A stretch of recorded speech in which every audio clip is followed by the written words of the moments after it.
श्री महागणाधिपतये नमः। शारदा शारदाम्भोजवदना वदनाम्बुजे सर्वदा सर्वदास्माकं सन्निधिः सन्निधिं क्रियात्। पुरमथन पुण्यकोटि पुंजितकविलोकसूक्तिरसधाटी मनसि मम कामकोटि विहरतु करुणा विपाक परिपाटी।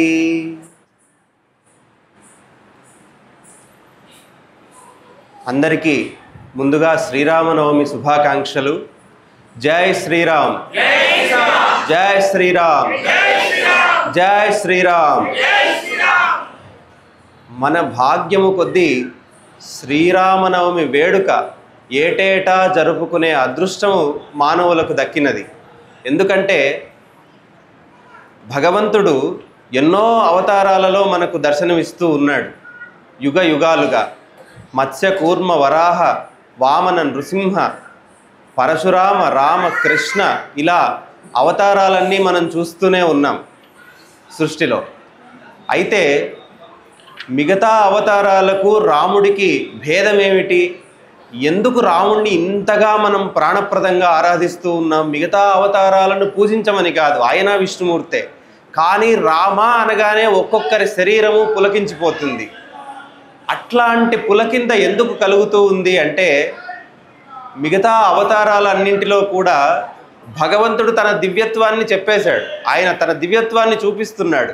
మత్స్యావతారంలో వేదములను రక్షించాడు ప్రళయకాలంలో. కూర్మావతారంలో మందరగిరిని మోసాడు. హాలాహల భక్షణం అమృతాన్ని చిలకాలనుకున్నప్పుడు కూర్మావతారంలో వచ్చి మందరగిరిని మోసాడు. వరాహావతారంలో భూదేవిని కాపాడుకోవడానికి రాక్షసులతో యుద్ధాన్ని చేసి ఆ భూమాతను, భూదేవి అంటే చాలా ఇష్టం వరాహస్వామికి, తీసి ఆయన కోరల మీద ఉంచుకున్నాడు భూదేవిని. ఇలా అన్ని అవతారాలలో కూడా ఆయన దివ్యత్వాన్ని ప్రకటిస్తూ వచ్చాడు. కానీ రామావతారం వచ్చేసరికి మనిషిగా అవతరించాడు. ఎక్కడా కూడా తన దివ్యత్వాన్ని చూపించలేదు. నేను దేవుణ్ణి అని చూపించుకోలేదు. ఎటువంటి ప్రకటన చేయలేదు. ఆయన మనిషిగా అవతరించి మనకు దర్శనమిచ్చాడు. దాని అంతరార్థం ఏమిటి అంటే సృష్టిలో మనిషి యొక్క మనుగడ అప్పటి నుంచి ఇంకా ఎక్కువ కాబోతున్నది. సృష్టికర్త ఆయనే కదా భగవంతుడు. ఆయనకు తెలుసు మనిషికి ఏ ఏ పాఠాలు నేర్పాలి, ఎలాంటి మార్గంలో మనిషి నడవాలి, ఇవన్నీ ఆయనకు ముందే ఎరుక కాబట్టే ఆయన మనిషిగా అవతరించాడు. మనుషులు ఎవరు చెప్తే వింటారండి? మనం ఒకరు చెప్తే వింటామా? మనిషిగా అవతరిస్తే తప్ప వినం. ఎందుకంటే భగవంతుడిని దర్శనం చేసుకునే శక్తి మనకెక్కడిది? మనకు సాక్షాత్తు భగవంతుడే కనపడినా మనము గుర్తించలేని స్థితిలో, అటువంటి అజ్ఞానంలో ఉంటాం. కాబట్టి ఆయన మనిషిగా అవతరించి మనకు ధర్మ మార్గాన్ని బోధించాడు. ఇలా నడవాలి, మనిషి అంటే ఇలా ఉండాలి, ఇలా బ్రతకాలి, ఇలా జీవించాలి, ఇట్లా స్పందించాలి సంఘటనలకు అని ప్రతి నిమిషము ప్రతి క్షణము తన జీవితంలో మనిషికి పాఠాలు నేర్పాడు రాముడు. ఆయన చైత్రశుద్ధ నవమి నాడు పునర్వసు 4వ పాదం పునర్వసు నక్షత్రంలో కర్కాటక లగ్నమందు 5 గ్రహాలు, సూర్యుడు, అంగారకుడు, గురుడు, శుక్రుడు, శని, ఈ 5 గ్రహాలు ఉచ్చస్థితిలో ఉండగా లగ్నములోనే గురుడు చంద్రుడు కలిసినప్పుడు బుధాదిత్య యోగం అంటారు. మేషంలో బుధుడు రవి కలిసినప్పుడు బుధాదిత్య యోగం చాలా ఉత్కృష్టమైన యోగం జాతకంలో. ఇటువంటి యోగాలన్నీ ఒక్కసారిగా కలిసినప్పుడు ఆయన అవతరించాడు ఈ నేలపై. ఈ లగ్న కుండలి ఎందుకు చెప్పుకోవాలి అంటే పెద్దల ద్వారా మనకు రుజువైనది. మిగతా అవతారాలకు జాతకం మనకు తెలియదు, ఏ జాతకంలో అవతరించారన్నది. కానీ రాముడికి జాతకం ఉంది. ఎందుకంటే ఆయన మనిషి అయ్యాడు. మనిషి అయ్యేటప్పటికీ జాతకానికి బద్ధుడైపోయాడు ఆయన. ఈ జాతకముకు లోబడి ఆయన అవతరించాడు. ఇట్లాంటి ఈ జాతకాన్ని గనక మనం స్మరిస్తే మన జాతకంలో ఉన్న దోషాలు పరిహరింపబడతాయి అని పెద్దలు మనకు రుజువు చేశారు. అందుకు దీనిని మనం స్మరించుకుంటూ ఉన్నాం. సరే, రాముడు నేలపై అవతరించాడు. వాల్మీకి మహర్షి ఆది కవి మన సాహిత్యంలో, మన వాంగ్మయంలో. ఆయన ఒక ఉత్కృష్టమైన కావ్యాన్ని నిర్మాణం చేయాలి, లోకానికి అందించాలి అని తపన పడుతూ ఉన్నాడు. ఆ మార్గములో గురువైనటువంటి నారదుల వారిని స్మరిస్తూ ఉన్నాడు. నారం దదాతి ఇది నారదః అని సూక్తి. అంటే నారం జ్ఞానాన్ని ఇచ్చేవాడు నారదుడు అని పెద్దలు చెప్పారు. నారదుడు అంటే కలహభోజనుడు కాదు, వారికి వీరికి కలహం పెట్టే పని నారదుడు ఎప్పుడూ చేయలేదు. ఆయన ఎవరికి వీలైనంత వాళ్ళకి జ్ఞానాన్ని ప్రసాదిస్తూ వెళ్ళాడు ఆయన ప్రయాణం అంతా కూడా. నారదుడు ఎప్పుడు అటువంటి వాడు.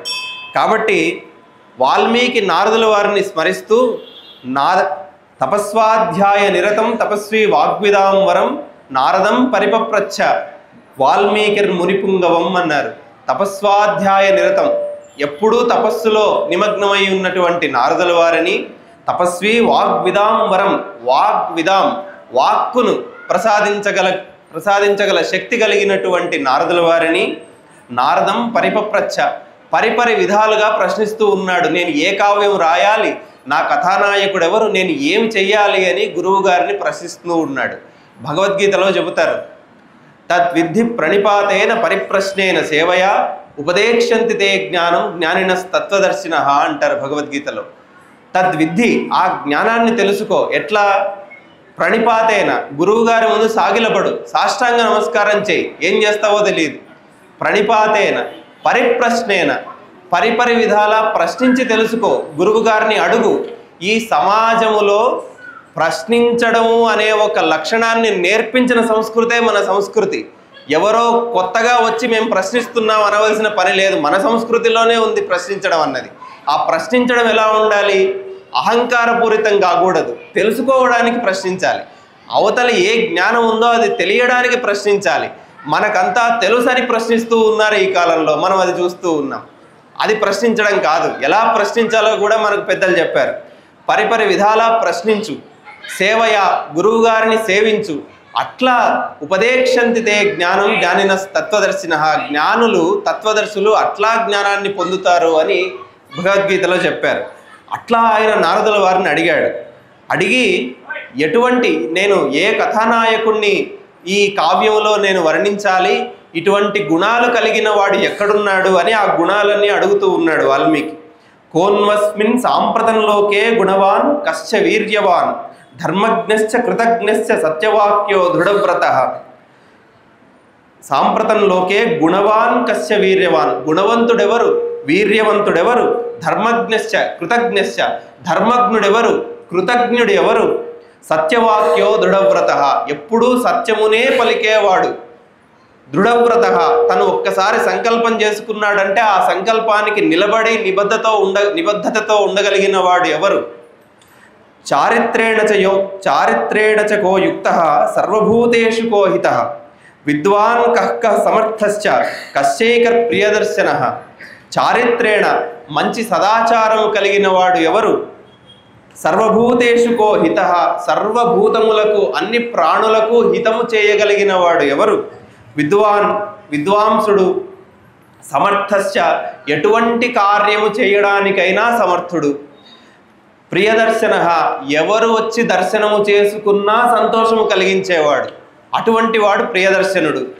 ఇట్లాంటి లక్షణాలతో పాటు ఆత్మవాన్ కో జితక్రోధో ద్యుతిమాన్ కో అనసూయక, ఆత్మవాన్ మంచి ధైర్యశాలి, ముందు తన మీద తనకు నమ్మకం కలిగిన వాడు, ధైర్యం కలిగిన వాడు. జితక్రోధో, క్రోధమును జయించిన వాడు, కోపాన్ని జయించిన వాడెవరు, ద్యుతిమాన్ తేజోవంతుడు, ఆయన అడుగు పెట్టాడు అంటే మొత్తం ఆ చుట్టూ ఉన్న లోకానికంతా వెలుగు ప్రసరిస్తుంది, అట్లాంటి తేజోవంతుడు ఎవరు, అనసూయక, ఇతరుల మీద అసూయ కలగకుండా ఉండగలిగినటువంటి వాడు, జాతరోషస్య సంయుగే, ఇట్లాంటి లక్షణాలు కలిగినవాడు. ఎవరి పరాక్రమము యుద్ధములో దేవతలు సహితం భయపడతారో, ఆయన యుద్ధానికి ఎదిగితే దేవతలు కూడా ఎవరైతే భయపడతారో అటువంటి లక్షణాలు కలిగిన వాడు. ఈ 16 లక్షణాలు కలిగిన నాయకుడు ఎక్కడున్నాడయ్యా, నేను ఎవరిని వర్ణించాలి అని వాల్మీకి మహర్షి నారదుడిని అడిగాడు. అడిగితే ఈ 16 గుణములు ఇంకా ఎవరిలోనూ మనం చూడడానికి సాధ్యము లేదు, ఒక్క శ్రీరామచంద్రమూర్తిలో మాత్రమే మనం చూడగలము ఈ లక్షణాలను అని నారదుల వారు వాల్మీకి ఉపదేశం చేయడం ద్వారా రామాయణ కథా ప్రారంభం జరిగింది. అట్లా రాముడి యొక్క అవతార విశేషాలు వాల్మీకి ద్వారా లోకానికి తెలిసాయి. ఎందుకు ఈ 16 లక్షణాలు చెప్పారు రాముడిలో అంటే, రాముడికి ఎట్లాగా అన్ని లక్షణాలు ఉంటాయి, ఆయన భగవంతుడు, ఆయనేమి ఒక లక్షణాన్ని వదిలిపెట్టి ఉండవలసిన అవసరం లేదు, ఆయన సర్వము ఆయనే, ప్రపంచం అంతా. కానీ ఈ లక్షణాలు మనిషికి అవసరం, మనిషి బ్రతకాలంటే అవసరం కాబట్టి 16 గుణాలు చెప్పారు. మనిషి ఈ గుణాలను కలిగి ఉంటే దాని ద్వారా ఈ లోకములో ఒక ఉన్నతమైన జీవితాన్ని గడిపి మన జీవితాలను సార్థకం చేసుకోవడానికి ఉపయోగపడతాయి అని ఒక మన వాళ్లకు, మన వేదానికి కానీ మన సంస్కృతికి కానీ ఎప్పుడూ ఆప్తభావం ఉంటుంది ప్రపంచం మీద. ప్రతివాడు మనవాడే, అరే ఇది మంచి విషయం మనం తెలుసుకున్నామే, దీన్ని ఇంకొకరికి చెప్పాలి, ఈ లక్షణం ఉంటే కనుక ఆ లక్షణాన్ని ఇంకొకరికి పంచుకోవాలి, వీళ్ళు ఇలా ఎదగాలి అని ఎప్పుడూ ప్రపంచము బాగుండాలని కోరుకునే సంస్కృతి మనది. అట్లాగా ఈ 16 గుణాలను ఇవాళ మనం ఆ రాముడిలో ఈ లక్షణాలు ఎట్లా ఉన్నాయో మనం చూద్దాం. ధర్మజ్ఞుడు అన్నారు, ముందుగానే గుణవాన్, సద్గుణ సంపన్నుడు, మంచి గుణములు కలిగిన వాడు రాముడు అని చెబుతున్నారు. ఎట్లా రాముడిది నిరూపించాడు? ఎప్పుడూ గురువుల యందు భక్తి. విశ్వామిత్రుడు, వశిష్ఠుడు ఏ మాట చెప్పినా దాన్ని జవదాటకుండా పాటించిన వాడు రాముడు. ఆయన అట్లా గురువులను నమ్మి గురుభక్తితో ఉన్నాడు కాబట్టే తర్వాతి జన్మలో, తర్వాతి అవతారములో ఆయన జగద్గురువు కాగలిగాడు. గురువులను సేవిస్తేనే మళ్ళీ గురుస్థానానికి చేరుకోగలిగిన శక్తి వస్తుంది ఎవరికైనా. కాబట్టి ఆయన మళ్ళీ తర్వాతి యుగములో, అవతారములో ఆయన జగద్గురువై కృష్ణుడిగా మనకు దర్శనమిచ్చాడు. అటువంటి రాముడు బుద్ధిమాన్, మధురాభాషి, పూర్వభాషి, ప్రియం వదహ అన్నారు రాముణ్ణి. బుద్ధిమాన్, ఎప్పుడూ బుద్ధి కలిగిన వాడు, సద్బుద్ధితోనే మెలగేవాడు. మధురాభాషి, పూర్వభాషి, మధురముగా మాట్లాడతాడట రాముడు. ఎప్పుడూ ఇంకొకరికి మనస్సు నొచ్చుకోకుండా ఉండాలి అనేటట్లుగా మాట్లాడతాడు రాముడు. పూర్వభాషి, ముందే మాట్లాడతాడట. ముందే మాట్లాడాలంటే ఏమిటి? పెద్దలు ఎవరైనా కనపడితే వాళ్ళు మాట్లాడనీలే, మనకెందుకు, వాళ్ళే వచ్చి మాట్లాడతారు అనే లక్షణం మనకు ఉంటుంది. మనుషులం కదా, సహజం. ఒక చిన్న అసూయ ఏదో ఒక లోపల మనకు మూలకు ఉంటుంది. వాళ్ళు మాట్లాడినప్పుడు చూద్దాంలే, మనమే స్పందిద్దాం అప్పుడు కావాలంటే అనే లక్షణం ఉంటుంది మనిషికి. కానీ పూర్వభాషి అన్నారు రాముణ్ణి. ఎవరైనా పెద్దలు కనపడితే వారు ఏమిటి, వారి లక్షణం ఏమిటి, వారి స్థితిగతులు ఏమిటి చూడకుండా ముందు పెద్దవాళ్ళ దగ్గరికి ఈయనే వెళ్ళి మాట్లాడతాడట. అది శ్రీరామచంద్రమూర్తి యొక్క గొప్పతనం. ప్రియం వదహ, ఎప్పుడు ప్రియమైన మాటలే మాట్లాడతాడు. ఇంకొకరికి మనస్సును నొప్పించే విధంగా కానీ బాధ కలిగే విధంగా కానీ ఆయన మాట్లాడాడు అని చెబుతున్నాడు. ఎక్కడ నిరూపితమైంది ఇది? ఆయన ఇంకా కాసేపట్లో పట్టాభిషేకము చేసుకొని రాజ్యపాలనను స్వీకరించవలసిన సమయంలో కైక వరాలు కోరుతుంది. అందరికీ తెలిసిన కథ ఇది. దశరథుణ్ణి 2 వరాలు కోరడము, రాముడు అడవులకు వెళ్ళాలి, భరతుడికి రాజ్య పట్టాభిషేకం జరగాలి అని కోరితే ఆ సమయం ఆసన్నం అవుతోంది. దశరథుడేమో ఏడుస్తూ కూర్చున్నాడు, విపరీతంగా దుఃఖిస్తూ ఉన్నాడు. ఏం చెయ్యాలి? రాముడికి అర్థం కాలేదు. చూస్తే ఏం జరిగింది అని అడిగితే దశరథుడేమో చెప్పడు. పక్కనే కైక ఉంది, ఈమె ఏమైనా చేసిందా, ఏమైనా మాట్లాడిందా, నిన్నేమైనా అని అడుగుతాడు రాముడు.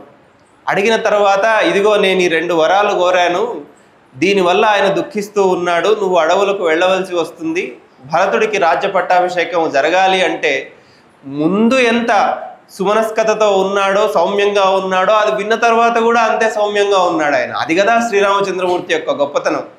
ఇంకా కాసేపట్లో మనం ఇంత చదువుకొని పరీక్షలు పాస్ అయ్యి ఇంటర్వ్యూలు అయిపోయి ఇంకా ఉద్యోగం చేరుతున్నాం అన్నప్పుడు ఈ ఉద్యోగం నీకు కాదండి ఇంకొకరికి ఇస్తున్నామంటే తట్టుకోగలమా?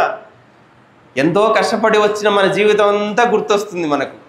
అటువంటిది ఒక రాజ్యపాలన, దశరథుడు మహాచక్రవర్తి, అప్పటికే ఒక రాజ్యమే తన చేతికి వస్తుందన్నప్పుడు ఇంకా నీకు కాదు ఈ రాజ్యం అన్నా కూడా ఆయన తొణకలేదు, అట్లే ఉన్నాడు.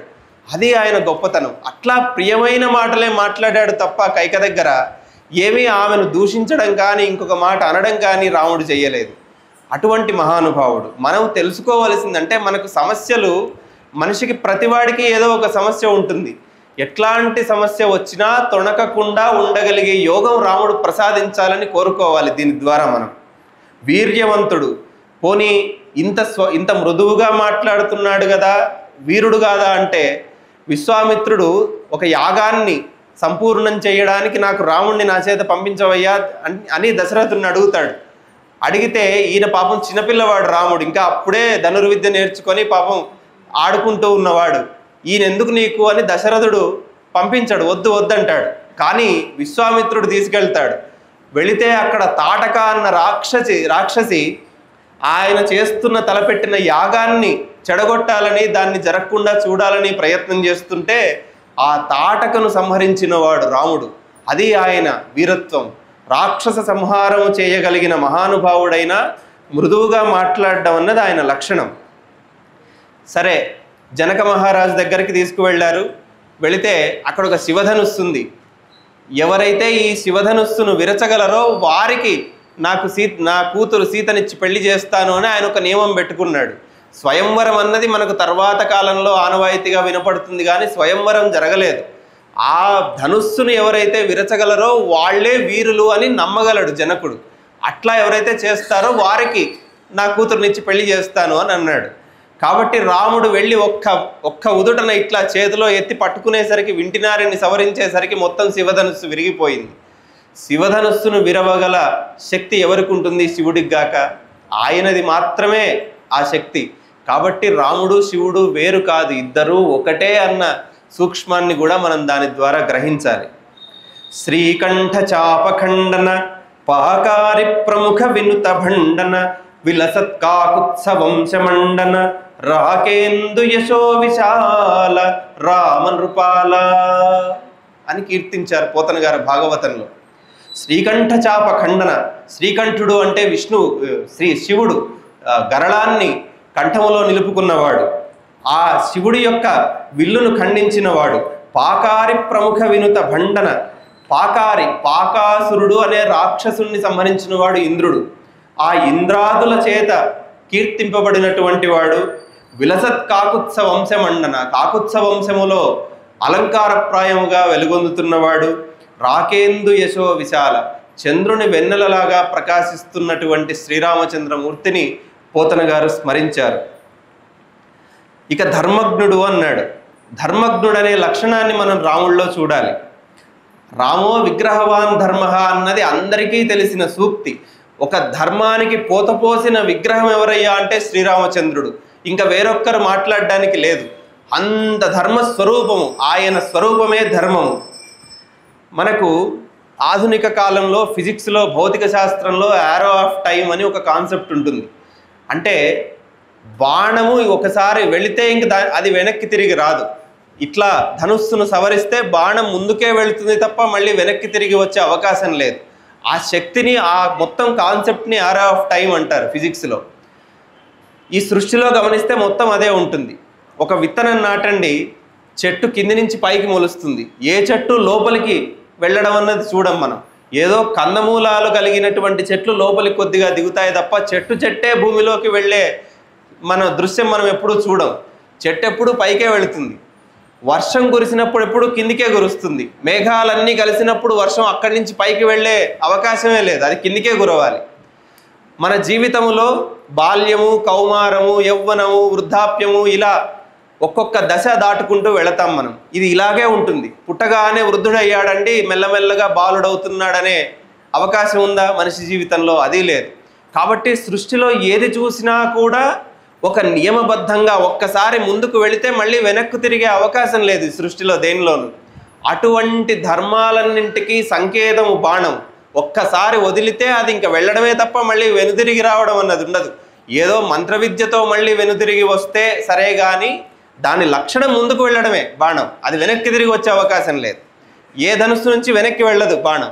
కాబట్టి ఇటువంటి ధర్మాలన్నింటికీ మూలమైనటువంటి బాణము ఆయన అమ్ముల పొదిలో ఉన్నది. కొన్ని వందల బాణాలు ఆయన అమ్ముల పొదిలో పెట్టుకున్నాడు. అంటే మొత్తము సృష్టిలో ఉన్న ధర్మాలన్నింటినీ ఆయన అమ్ముల పొదిలో పెట్టుకున్నాడు. కాబట్టి ఆయన ధర్మస్వరూపుడు.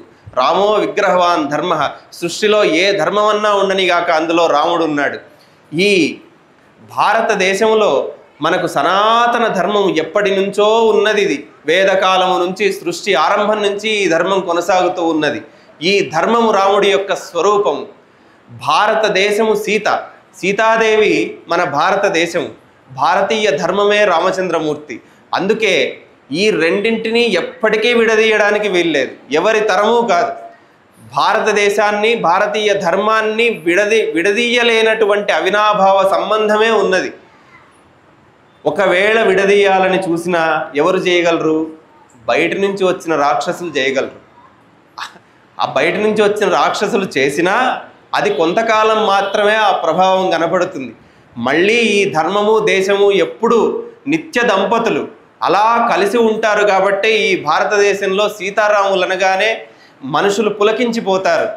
మనకు సీతారామచంద్రమూర్తుల్ని దర్శనము చేసుకున్నా, వారి స్మరణ చేసుకున్నా మనకు ఎక్కడ లేని పులకింత కలుగుతుంది. ఈ దేశములో ప్రతి కణము రాముడు, ప్రతి జనము రాముడు, ప్రతి గళము రాముడు, ప్రతి కులము రాముడు, అంతటా నిండి ఉన్నాడు ఈ దేశంలో. అటువంటి రామచంద్రమూర్తికి ఇవాళ జన్మదినము, కళ్యాణోత్సవము చేసుకొని మనమంతా తరిస్తూ ఉన్నాం. రామ అని పలికితే చాలు మనకు ఎక్కడ లేని ఆనందం కలుగుతుంది. ఇక కృతజ్ఞుడు, ఆయన కృతజ్ఞతాభావం ఎలా ఉంది రాముడికి? ఎన్నో సందర్భాలలో ఆయన కృతజ్ఞత తెలుపుకోవడం మనం రామాయణంలో చూస్తాం. జటాయువు, రావణాసురుడు సీతమ్మ తల్లిని ఎత్తుకొని ఆకాశ మార్గంలో విహరిస్తూ ఉండగా జటాయువు అనే పక్షి పోరాడుతుంది రావణాసురుడితో. ఈ ఎక్కడో అపాయం తలపెట్టాడినా, ఏదో ప్రమాదం జరగబోతున్నదని గ్రహించి జటాయువు పోరాడుతుంది సీతమ్మ తల్లిని కాపాడడానికి. అప్పుడు రావణాసురుడితో యుద్ధం చేయడము, జటాయువుకు తీవ్ర గాయాలై విలపిస్తూ ఉండడము, ఇదంతా తర్వాత సన్నివేశం. ఆ జటాయువు చివరకు మరణిస్తే ఈయన రామచంద్రమూర్తి ఆ జటాయువు యొక్క భక్తిని, ప్రేమను గ్రహించి చివరి సంస్కారాలన్నీ రాముడు నిర్వహిస్తాడు ఆ పక్షికి. ఎవరుంటారండి అంత కృతజ్ఞతగా? ఒక పక్షి చేసిన సహాయాన్ని కూడా గుర్తుపెట్టుకొని దానికి చివరి సంస్కారాలు, అంతిమ సంస్కారాలన్నీ చేసిన వాడు శ్రీరామచంద్రమూర్తి. అది కృతజ్ఞతాభావం. మనకు ఏదైనా ఒక చిన్న ఉపకారము చేసినా దానికి మళ్ళీ ప్రతిఫలముగా మళ్ళీ మనం కృతజ్ఞతాభావం కలిగి ఉండడం అన్నది మనుషులకు అవసరం. మనకు కలియుగములో కాలం కొద్దీ జరిగే పరిస్థితులను బట్టి మనం అన్నీ మర్చిపోతూ ఉంటాం. చేసిన సహాయం మర్చిపోతాం, చేసిన మనిషిని మర్చిపోతాం, అసలు మనకు సంబంధమే లేదన్నట్టు ఉంటాం. అట్లా కాకుండా చేసిన చిన్న మేలైనా గుర్తుపెట్టుకొని కృతజ్ఞతాభావంతో ఉంటే మన జీవితాలు ఇంకా బాగుపడతాయి. సత్యవాక్కు, అసలు మొత్తం భారతీయ ధర్మం అంతా కూడా సత్యం మీదనే ఆధారపడి ఉంది. సత్యము లేనిది ఈ ప్రపంచము, ఈ మొత్తము మన సనాతన ధర్మమే లేదు. అటువంటి సత్యవాక్కును నిరంతరము పాటించినటువంటి వాడు శ్రీరామచంద్రుడు. ఆయన మాట్లాడితే సత్యము తప్ప వేరొక మాట ఆయన నోటి వెంబడి రాదు. అసత్యాన్ని ప్రచారం చేయడం అన్నది మన సంస్కృతిలో ఎప్పుడూ లేదు. మనం Johny Johny yes papa, eating sugar no papa అని నేర్పించిన సంస్కృతి కాదు మనది. పిల్లవాడు వచ్చి ఏది నోరు తెరువు అంటే నేనేం తినలేదని నాన్నకే, తండ్రికే అబద్ధాలు చెప్పే సంస్కృతి కాదు మనది. తల్లిదండ్రులకు ఎప్పుడూ సత్యమే చెప్పడము, తల్లిదండ్రులు కూడా సత్యవాక్కునే పిల్లలకు నేర్పించిన సంస్కృతి మనది. మనం అసత్యాన్ని ఎప్పుడు మనము దానిని ముట్టుకోము, అసలు దానిని అనుమతించం అసత్యాన్ని మన జీవితాలలో. అట్లాంటి సంస్కృతి మనది. అట్లాగా రాముడు ఆ సత్యవాక్కును కలిగినటువంటి వాడు. ఆడిన మాట తప్పనివాడు. ఒక మాట ఇచ్చాడు ఒకరికి అంటే ఇంక వెనుదిరిగాడు రాముడు. ఒకసారి ఒక మాట అనడము, మళ్ళీ లేదులే ఇంకొకటి చూద్దామనడము, ఈ వ్యవహారాలు రాముడి జీవితంలో ఎక్కడా లేవు. అరణ్యకాండలో వీళ్ళు సీతమ్మ తల్లి, శ్రీరామచంద్రమూర్తి వీళ్ళంతా అడవులకు వెళ్ళినప్పుడు సీతమ్మ తల్లి చెబుతుంది, క్వచ శస్త్రం క్వచ వనం క్వచ క్షాత్రం తప క్వచ వ్యావిద్ధమిదమస్మాభిః దేశ ధర్మస్తు పూజ్యతాం. సీతమ్మ తల్లి రాముడికి కొన్ని సూచనలు, కొన్ని ప్రియమైన మాటలు చెబుతూ ఉంది.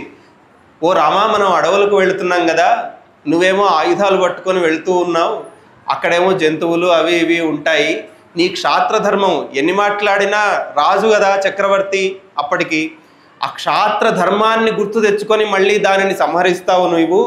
కాబట్టి వనములో మనం వెళ్తుందే వనానికి, అక్కడ తపస్సు చేసుకుందాము తప్ప ఈ క్షాత్ర ధర్మాన్ని నీవు వదిలిపెట్టు.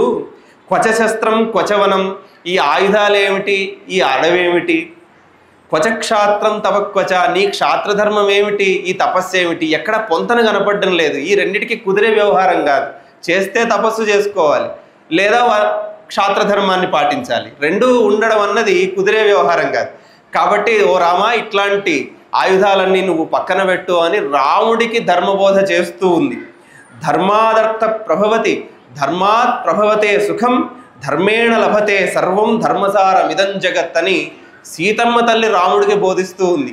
ఆయన ఇందాకే చెప్పుకున్నట్టు మహాధర్మస్వరూపుడు, విగ్రహవాన్ ధర్మ అని చెప్పుకున్నప్పుడు రాముడికి కూడా మళ్ళీ ధర్మబోధ చేయగలిగినటువంటి శక్తి ఒక్క ఆదిపరాశక్తికి మాత్రమే ఉంటుంది. ఆమె సీతమ్మ తల్లి సాక్షాత్తు అమ్మవారు దిగొచ్చింది కాబట్టే మళ్ళీ రాముడికి ధర్మబోధ చేస్తూ ఉంది అక్కడ. కానీ రాముడు ఏమంటున్నాడు, ఇన్ని ధర్మాలు చెప్పింది కదా సీతమ్మ తల్లిని, వెంటనే ఆయుధాలు పక్కన పెట్టలేదు. అది రాముడు. అక్కడ మనం నేర్చుకోవాల్సిన లక్షణాలు ఉన్నాయి. రాక్షసైర్ దర్శితానాం చ తాపసానాం తపస్వినాం గతిం మృగయమాణానాం భవాన్న పరమాగతి. మంచి మాట చెప్పావు సీత, ఆయుధాలైతే పక్కన పెడతాను కానీ ఎప్పుడో ఎంతోమంది ఋషులు వారు యాగ కార్యక్రమాలు చేసుకుంటూ నన్ను వేడుకున్నారు చాలామంది. ప్రతిసారి యాగము తలపెట్టడము, ఎవరో ఒకరు రాక్షసులు వచ్చి దానిని ఇబ్బంది పెట్టడము చూస్తూనే ఉన్నాము. కాబట్టి వాళ్ళంతా వేడుకున్నారు నా దగ్గరికి వచ్చి, ఎక్కడ ఏ రాక్షసులు వచ్చి యాగానికి ఇబ్బంది తలపెట్టినా నీవు సంరక్షించాలి, మా యాగము సంపూర్ణమయ్యేటట్లు చెయ్యాలి అని వీళ్ళంతా అడిగారు. కాబట్టి వారి కోసం మాత్రం నేను ఈ ఆయుధాలు వాడవలసి వస్తుంది, అక్కడ నేను వాడతాను అన్నాడు. ఆడిన మాట తప్పకపోవడం అన్నది అక్కడ ఆయన లక్షణం. ఒక మాట ఇచ్చాడంటే వెంటనే ఇంకొక మాటకు లోబడి ఇచ్చిన మాట మర్చిపోలేదు ఆయన. మళ్ళీ అది గుర్తుపెట్టుకొని, లేదు నేను వారికి మాట ఇచ్చాను, నేను ఈ కార్యక్రమం అయితే చెయ్యాలి అని మళ్ళీ సీతమ్మ తల్లికి చెబితే ఆమె సంతోషించి అట్లే కాని అన్నది. వాళ్ళు అట్లా అరణ్యానికి వెళ్ళారు. మనము దుఃఖిస్తున్నాము కానీ అడవులకు వెళ్ళారని. వారు అడవులకు వెళ్ళినా కూడా వారి సంభాషణ ఎలా ఉందో చూడండి. ఎప్పుడూ ధర్మము, సత్యము ఇటువంటి మాటలే మాట్లాడుతున్నారు. అంటే వేరొక ఆలోచన లేదు వాళ్ళకి, వాళ్ళ బుద్ధి ఎప్పుడూ కూడా దాని మీదే ఉంది. అట్లాంటి లక్షణం మనం నేర్చుకోవాలి. నిశ్చలమైన సంకల్పం. ఎప్పుడు ఒక సంకల్పం చేసుకున్నామంటే నిశ్చలంగా దాని మీద నిలబడి ఉండాలి. మనిషికి లోపం కలిగేది అక్కడే కదా. మనం ఒక సంకల్పం చేసుకుంటే వెళ్ళడానికి ఎన్నో అడ్డంకులు వస్తూ ఉంటాయి మన జీవితంలో. వాటిని దాటుకొని వెళ్ళగలిగే శక్తి మనకు కావాలంటే రాముణ్ణి తపస్సు చెయ్యాలి, ఆయన్ను మనసులో నిలుపుకోవాలి, ఆంజనేయుణ్ణి ధ్యానించాలి. ఇట్లా వీరిని స్మరించుకున్న మాత్రం చేత వారు ఎలాంటి జీవితాన్ని గడిపారో మనము అట్లా ఆ మార్గంలో నడిచే అవకాశం ఏర్పడుతుంది. రాముడి ఆచారము గురించి ఇంకా చెప్పవలసినది ఏముంది? ఒక ఋషి కనపడితే, ఒక బ్రాహ్మణుడు కనపడితే, ఎవరు ఒక విద్వాంసుడు కనపడితే ముందు వెళ్ళి నమస్కరించి వారిని గౌరవించగలిగిన శక్తి కలిగిన వాడు రాముడు. అట్లా గౌరవించిన వాడు రాముడు. సదాచార సంపన్నత, సమస్త ప్రాణికోటికి హితము చేయడం. ఆయన ఒక ఉడత సాయం చేస్తే కూడా మర్చిపోలేదు. ఒక జటాయువును రక్షించాడు. ఒక వానరుడు వచ్చి ఆయనకు సాయం చేస్తే మళ్ళీ రాజ్యాన్నే ప్రసాదించాడు పట్టాభిషేకం జరిగిన తర్వాత. ఇట్లా ప్రతి ప్రాణిని ప్రేమించాడు.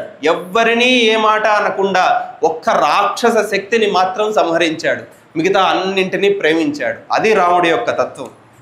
సర్వశాస్త్రములలో విద్వాంసుడైన వాడు రాముడు. కేవలం క్షాత్ర ధర్మాన్నే పాటిస్తున్నాడా అంటే కాదు.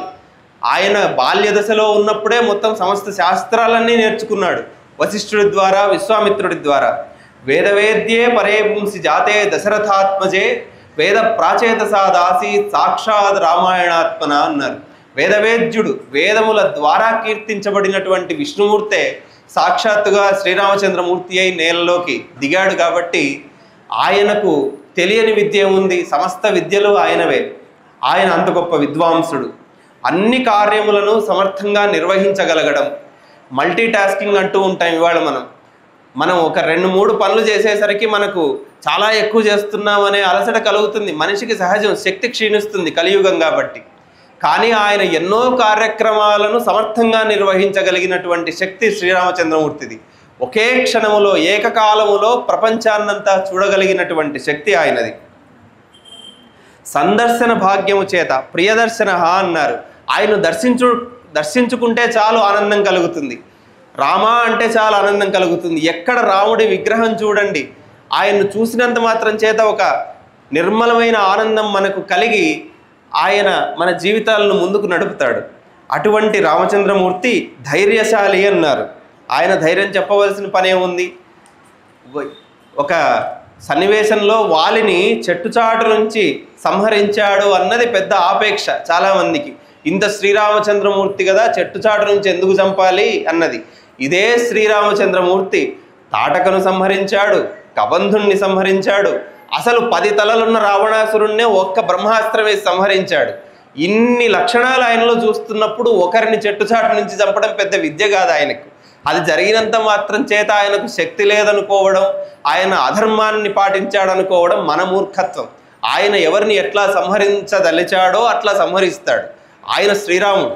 మనం చెప్పవలసింది ఏముంది? ఆయనకు కోపమును జయించినవాడు, జితక్రోధుడు, ఎప్పుడూ కోపము లేకుండా ప్రియముగానే ఉండేవాడు. ఎటువంటి సన్నివేశము జరిగినా కోపం అన్నది ఆయన దరి చేరదు.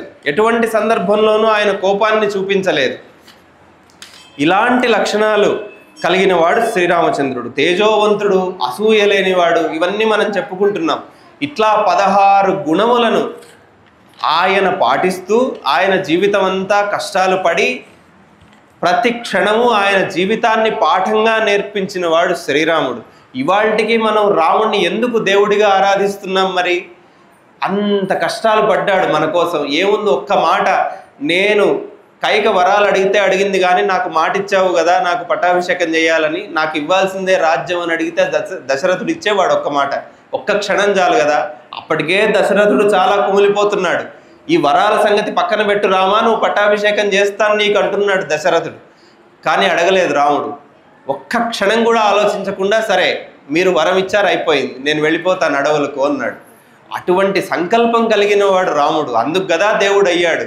ఈనాటికి మనం మాట్లాడితే చాలు, రాముడు గురించి తలుచుకుంటే చాలు, కళ్ళ వెంబడి నీళ్లు ధారగా ప్రవహించే తత్వం ఎందుకు మనకుంది అంటే ప్రతి కణములో రాముడు ఉన్నాడని.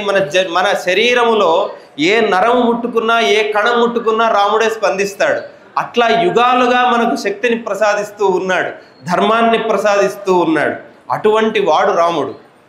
మెరగు చెంగటనున్న మేఘంబు కైవడి వివిధ చెంగటనుండ నొప్పువాడు, చంద్రమండల సుధాసారంబు పోలిక ముఖమున చిరునవ్వు మొలచువాడు, వల్లీయుత తమాల వసుమతీజము భంగి పలువిల్లు మూపున పరగువాడు, నీలనగాగ్ర సన్నిహిత భానుని భంగి ఘన కిరీటము తలగల్గువాడు, పుండరీక యుగము బోలు కన్నులవాడు, వెడదయురము వాడు విపుల భద్రమూర్తి, వాడు రాజముఖ్యుడొక్కరుడు నా కన్నుగవకునెదుర కానబడియే అని పోతన మహాకవి భాగవత కథా ప్రారంభంలో శివుణ్ణి ధ్యానిస్తూ ఉంటే శ్రీరామచంద్రమూర్తి ప్రత్యక్షమయ్యాడు ఆయనకు. ఎలా ఉన్నాడు ఆ శ్రీరాముడు అంటే, మెరుగు చెంగటనున్న మేఘంబు కైవడి, ఒక మెరుపు పక్కన నల్లని మేఘం ఎట్లా ఉంటుందో అట్లా సీతమ్మ వారి పక్కన రాముడు నల్లగా మెరిసిపోతూ ఉన్నాడట. మెరవడం అనే లక్షణం మేఘానికి ఆపాదించారు పోతన గారు. చంద్రమండల సుధా సారంబు పోలిక, చంద్రమండలము, చంద్రుడిలో ఉన్నటువంటి అమృతత్వం అంతా అక్కడే ఉందేమో అన్నట్లుగా ముఖమున చిరునవ్వు మొలచువాడు. ఆయన నవ్వితే చాలు చంద్రుడి వెన్నెలలన్నీ ప్రపంచానికి కురుస్తూ ఉన్నాయి. వల్లీయుత తమాల వసుమతీజము భంగి, తమాల వృక్షం అంటే కానుగ చెట్టు. ఒక కానుగ వృక్షానికి తీగ చుట్టుకుంటే ఎట్లా ఉంటుందో ఆ నల్లగా ఉన్నటువంటి రాముడికి ఆ ధనుస్సు నిలబడి ఉందట రాముడి చేతిలో. అట్లా ఒక తీగలాగా కనపడుతూ ఉందట. నీల నగాగ్ర సన్నిహిత భానుని భంగి ఘన కిరీటము తల గలుగువాడు. ఒక నల్లని కొండ మీద సూర్యుడు అట్లా ఉదయిస్తున్నాడు అనుకోండి, ఉదయాన్నే అది ఆ దృశ్యం ఎట్లా కనపడుతుందో అట్లా నీల నగాగ్ర సన్నిహిత భానుని భంగి, ఒక నల్లని కొండ మీద సూర్యుడు ఉదయిస్తున్నట్లుగా ఆ నీలమేఘశ్యాముడైనటువంటి రాముడి శిరస్సున కిరీటము ధగద్ధగాయమానంగా ప్రకాశిస్తూ ఉన్నది. పుండరీక యుగము బోలు కన్నులవాడు, పద్మాల వంటి కన్నులు గలవాడు, వెడద యురమువాడు, మంచి ఆజానుబాహుడు శ్రీరామచంద్రుడు, విపుల భద్రమూర్తి. అటువంటి భద్రమును కూర్చగలిగినటువంటి శ్రీరాముడు నా కన్నుగవకునెదుర కానబడియే, నా కళ్ళకిలా ప్రత్యక్షమయ్యాడయ్యా అని పోతన గారు కీర్తించారు. ఎంతమంది దాసులు రాముడికి, ఒక పోతన గారేమి, ఒక రామదాసు కంచర్ల గోపన్న గారేమి, ఒక త్యాగరాజస్వామి ఏమి, రాముడిని కొలిచి చెడినవాడు లేడు ఈ ప్రపంచంలో. రామ అంటే చాలు వాడి జీవితం సార్థకం. వాడు అప్పటి వరకు ఎట్లాంటి జీవితాన్నైనా గడపనిగాక, రామస్మరణ చేసినంత, రాముణ్ణి హృదయంలో ధ్యానించినంత వాడి జీవితం మారిపోతుంది. అటువంటి అనుగ్రహ మూర్తి శ్రీరామచంద్రమూర్తి. శ్రీమద్విఖ్యాతి లతాక్రామిత రోదోంతరాళ కమనీయ మహాజీమూత తులిత దేహ శ్యామల రుచిజాల రామచంద్ర నృపాల అంటారు. విఖ్యాతి లతలు, ఆయన కీర్తి లతలు ఇంత అంతా అనేముంది, ఏదో 10 మందికి 20 మందికి తెలిసే కీర్తి కాదు శ్రీరాముడిది. విఖ్యాతి లతాక్రామిత రోదోంతరాళ, మొత్తం అంతరిక్షమంతా కూడా వ్యాపించి ఉంది ఆయన కీర్తి. కమనీయ మహాజీమూత తులిత దేహశ్యామల రుచిజాల, నల్లని మేఘాల సమూహములా ఆయన ప్రకాశిస్తూ ఉన్నాడు. అటువంటి శ్రీరామచంద్రమూర్తికి ఇవాళ కళ్యాణోత్సవము జరగడము, ఆయన జన్మదినము. ఈ కళ్యాణము ప్రతి సంవత్సరము జరుగుతుంది. ఏమి విశేషము అంటే, ఏ ఇద్దరి కళ్యాణము జరిగితే జగత్ కళ్యాణము జరుగుతుందో వారు సీతారామచంద్రులు. సీతారాములకు కళ్యాణం జరిగితే చాలు జగత్ కళ్యాణ కారకం అవుతుంది. అది లోకానికంతటికీ శుభం కలుగుతుంది. ఇందాక మనం చెప్పుకున్నట్లు దేశము ధర్మము, ఈ 2 దంపతులు ఎప్పుడు, ఈ దేశము ధర్మము ఎప్పుడు విడడానికి వీల్లేదు. అట్లాగా సీతారామచంద్రులు ఎప్పుడూ నిత్య కళ్యాణం పచ్చతోరణం అన్నట్లుగా వారికి కళ్యాణము చేసిన ప్రతిసారి జగత్ కళ్యాణము కలిగి ఈ దేశము ధర్మము ఎప్పటికప్పుడు అభివృద్ధి చెందుతూ ఉంటుంది. త్యాగరాజస్వామి అంటాడు, ఉండేది రాముడొకడు ఊరక చెడిపోకు మనసా, చండ మార్తాండ మధ్య మండలమునను చెలంగుచు. ఉండేది రాముడొకడు ఊరక చెడిపోకు మనసా, తామసాది గుణరహితుడు ధర్మాత్ముడు సర్వసముడు క్షేమకరుడు త్యాగరాజ చిత్తహితుడు జగము నుండి ఉండేది రాముడొకడు ఊరక చెడిపోకు మనసా అని త్యాగరాజస్వామి కీర్తిస్తారు శ్రీరామచంద్రుణ్ణి. ఊరికే ఎందుకు చెడిపోతావు, ఈ మాట ఆ మాట, ఫలానా వాడు ఇట్లాంటి వాడు, పక్కింటి వాడు ఇలాంటి వాడు, ఎదురింటి వాడు ఇట్లాంటి వాడు, మనకు పొద్దుపోని వ్యవహారాలన్నీ మనకెందుకు, ఉండేది రాముడొకడు. మొత్తము సృష్టిలో ఈ ప్రపంచమంతా నిండి ఉన్నది శ్రీరామచంద్రమూర్తి మాత్రమే. ఆయన్ను మనస్సులో ధ్యానిస్తే మన జీవితము సార్థకము, మన దేశము సార్థకము, ఈ సనాతన ధర్మము సార్థకము శాశ్వతము అని ఎంతోమంది ఋషులు, ఎంతోమంది దాసులు శ్రీరాముణ్ణి ఉపాసించి మనకు ఆ తత్వాన్ని, ఆ అమృతాన్ని తరతరాలుగా మనకు అందిస్తూ వచ్చారు. ఆ పరంపరలో ఇవాళ మనం ఈ అభయాంజనేయ స్వామి దేవాలయంలో మనం ఇంత గొప్పగా కార్యక్రమాన్ని వాడలా ఇవాళ ఎక్కడ చూసినా కళ్యాణోత్సవమే. ఎక్కడ చూస్తామండి ఇంత వైభవం మన దేశంలో గాక, ఇంకా ఏ దేశంలో జరుగుతుంది ఇట్లాంటి వైభవం? ఊరంతా, దేశమంతా రాముడికి కళ్యాణాలు జరుగుతూ ఉన్నాయి. సీతారాముల కళ్యాణం అటువంటి శుభాన్ని, సంతోషాన్ని మనకు కలిగించాలి. వైదేహీ సహితం సురద్రుమతలే హైమే మహామంటపే మధ్యే పుష్పక మాసనే మణిమయే వీరాసనే సుస్థితం అగ్రే వాచయతి ప్రభంజన సుతే తత్వం మునిభ్య పరం వ్యాఖ్యాంతం భరతాదిభి పరివృతం రామం భజే శ్యామలం అని ఆ శ్రీరామచంద్రమూర్తిని ధ్యానిద్దాం. వైదేహీ సహితం సీతమ్మ వారితో కలిసి కూర్చొని సురద్రుమతలే హైమే మహామంటపే, బంగారుతో కూడినటువంటి మంటపము మీద మధ్యే పుష్పకమాసనే మణిమయే వీరాసనే సుస్థితం, మధ్యలో మణులన్నీ పొదగబడి చేసినటువంటి ఆ పుష్పక విమానంలో కూర్చొని అగ్రే వాచయతి ప్రభంజన సుతే, ప్రభంజన సుతుడు ఆ ఆంజనేయ స్వామి ఇట్లా ముందు పక్కన కూర్చొని ఉండగా వాచయతి ప్రభంజన సుతే తత్వం మునిభ్యప్రం, తత్వాన్ని, జ్ఞానాన్ని, ఈ మొత్తం వేదముల యొక్క సారాన్ని రాముడు ఆంజనేయ స్వామి ద్వారా ఈ లోకానికి వినిపిస్తూ ఉన్నాడట. అటువంటి పరబ్రహ్మమూర్తిని, అటువంటి సింహాసనాధీశుడైనటువంటి సీతారామచంద్రమూర్తిని, ఆ లక్ష్మణస్వామి, ఆంజనేయ స్వామి వారిరువురు ఉండగా ఇట్లా కళ్యాణాన్ని జరిపించుకున్నటువంటి ఆ సీతారామచంద్రమూర్తిని మనస్సులో ధ్యానిద్దాం. వారి అనుగ్రహము చేత మనందరి జీవితాలు పండాలని, మన అందరి జీవితాలలో ఇంకా ఇంకా అభివృద్ధి జరగాలని, ఇంకా గొప్పగా మనం ఈ ఆలయంలో అదే సీతారాములకు కళ్యాణం జరుపుకోవాలని ఈ ఆలయమునకు వచ్చిన ప్రతి భక్తుణ్ణి నేను కోరుకుంటూ ఉన్నాను. ఇటువంటి కార్యక్రమాలు ఇంకా చేసుకుందాం. ఆ సీతారాముల యొక్క కృపకు, అభయాంజనేయ స్వామి యొక్క అనుగ్రహానికి మనం పాత్రులమవుదాం. ఇటువంటి గొప్ప కార్యక్రమాన్ని ఇవాళ ఏర్పాటు చేసి నాకు 4 మాటలు చెప్పే అవకాశం కల్పించినందుకు కూడా ఆ శ్రీరాముడికి నమస్కరిస్తూ పాదాక్రాంతుడినై ఈ కార్యక్రమాన్ని నడిపించినటువంటి హనుమంతరావు గారికి, ఈ కమిటీ ఆలయ యాజమాన్యం వారికి అందరికీ కూడా నా కృతజ్ఞతలు, ధన్యవాదాలు తెలియజేసుకుంటూ ఈ కార్యక్రమానికి మరొక రకంగా సహకరించినటువంటి మా పల్లా కృష్ణమోహన్ గారి కుటుంబానికి కూడా నేను ధన్యవాదాలు తెలియజేసుకుంటూ అందరికీ జయము కలుగుగాక.